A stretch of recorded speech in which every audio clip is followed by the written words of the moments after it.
पूर्व काल में चित्रभानु नामक एक शिकारी था। जानवरों की हत्या करके वह अपने परिवार को पालता था। वह एक साहूकार का कर्जदार था, लेकिन उसका ऋण समय पर न चुका सका। क्रोधित साहूकार ने शिकारी को शिवमठ में बंदी बना लिया। संयोग से उस दिन शिवरात्रि थी। शिकारी ध्यानमग्न होकर शिव संबंधी धार्मिक बातें सुनता रहा। चतुर्दशी को उसने शिवरात्रि व्रत की कथा भी सुनी। शाम होते ही साहूकार ने उसे अपने पास बुलाया और ऋण चुकाने के विषय में बात की। शिकारी अगले दिन सारा ऋण लौटा देने का वचन देकर बंधन से छूट गया। अपनी दिनचर्या की भांति वह जंगल में शिकार के लिए निकला, लेकिन दिन भर बंदी गृह में रहने के कारण भूख प्यास से व्याकुल था। शिकार खोजता हुआ वो बहुत दूर निकल गया।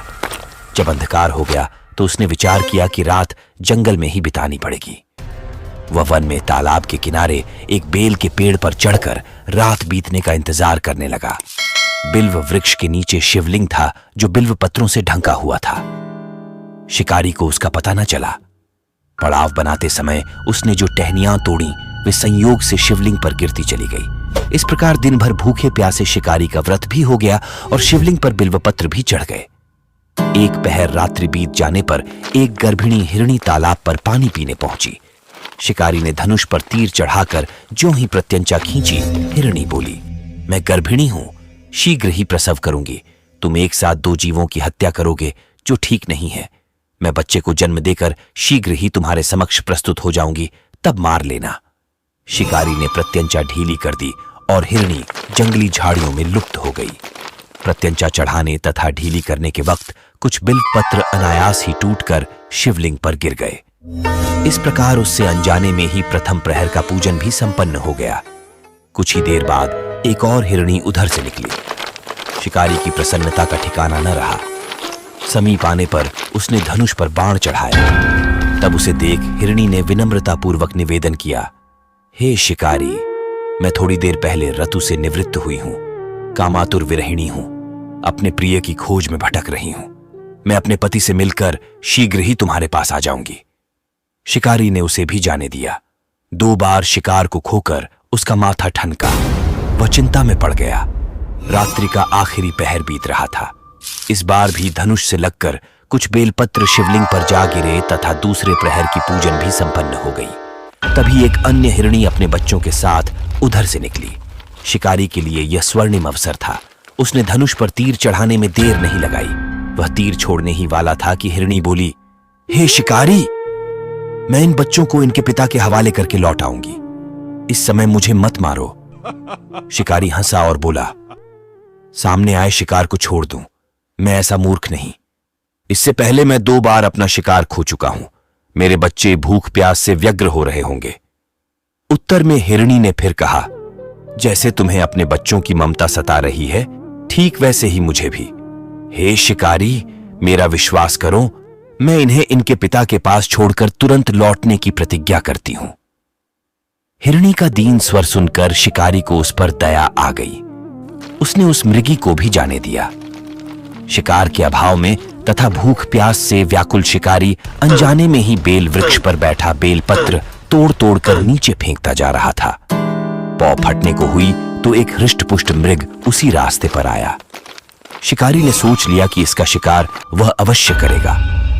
शिकारी की तनी प्रत्यंचा देखकर मृग विनीत स्वर में बोला, हे शिकारी, यदि तुमने मुझसे पूर्व आने वाली 3 मृगियों तथा छोटे छोटे बच्चों को मार डाला है, तो मुझे भी मारने में विलंब न करो, ताकि मुझे उनके वियोग में एक क्षण भी दुख न सहना पड़े। मैं उन हिरणियों का पति हूं। यदि तुमने उन्हें जीवन दान दिया है, तो मुझे भी कुछ क्षण का जीवन देने की कृपा करो। मैं उनसे मिलकर तुम्हारे समक्ष उपस्थित हो जाऊंगा। मृग की बात सुनते ही शिकारी के सामने पूरी रात का घटना चक्र घूम गया। उसने सारी कथा मृग को सुना दी। तब मृग ने कहा, मेरी 3 पत्नियां जिस प्रकार प्रतिज्ञाबद्ध होकर गई हैं, मेरी मृत्यु से अपने धर्म का पालन नहीं कर पाएंगी। अतः जैसे तुमने उन्हें विश्वास पात्र मानकर छोड़ा है, वैसे ही मुझे भी जाने दो। मैं उन सबके साथ तुम्हारे सामने शीघ्र ही उपस्थित होता हूं। शिकारी ने उसे भी जाने दिया। इस प्रकार प्रातः हो आई। उपवास, रात्रि जागरण तथा शिवलिंग पर बेलपत्र चढ़ने से अनजाने में ही पर शिवरात्रि की पूजा पूर्ण हो गई। पर अनजाने में ही की हुई पूजन का परिणाम उसे तत्काल मिला। शिकारी का हिंसक हृदय निर्मल हो गया, उसमें भगवत शक्ति का वास हो गया। थोड़ी ही देर बाद वह मृग सपरिवार शिकारी के समक्ष उपस्थित हो गया ताकि वह उनका शिकार कर सके। किंतु जंगली पशुओं की ऐसी सत्यता, सात्विकता एवं सामूहिक प्रेम भावना देखकर शिकारी को बड़ी ग्लानि हुई। उसने मृग परिवार को जीवन दान दे दिया।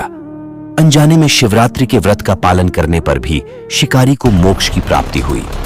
जब मृत्यु काल में यमदूत उसके जीव को ले जाने आए तो शिवगणों ने उन्हें वापस भेज दिया तथा शिकारी को शिवलोक ले गए। शिव जी की कृपा से ही अपने इस जन्म में राजा चित्रभानु अपने पिछले जन्म को याद रख पाए तथा महाशिवरात्रि के महत्व को जानकर उसका अगले जन्म में भी पालन कर पाए। शिव कथा का संदेश।